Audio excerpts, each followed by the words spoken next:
Hi everyone, నేను మీ SVR. మన విజయవాడ నుంచి హైదరాబాద్ వెళ్ళే దారిలో పరిటాల దగ్గర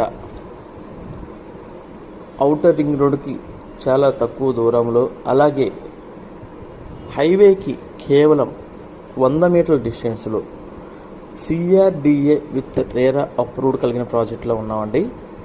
ఈ ప్రాజెక్ట్లో డెవలప్మెంట్స్ అన్నీ ఆల్మోస్ట్ 70% ఫినిష్ అని, రీమైనింగ్ కూడా వర్కులు జరుగుతున్నాయి. ఎల్పి నెంబర్ ఆల్రెడీ వచ్చేసి ఉంది. So at a time plot book చేసుకొని వెంటనే రిజిస్ట్రేషన్ చేసుకునే అవకాశం ఉందండి. ఇక్కడ ఇన్వెస్ట్ చేయటం వల్ల అమరావతి రాజధానికి దగ్గరగాను, అలాగే హైదరాబాద్ కనెక్టివిటీకి దగ్గరగాను ఉంటుంది. వివరాలకు 9160959080 సంప్రదించండి. Thank you.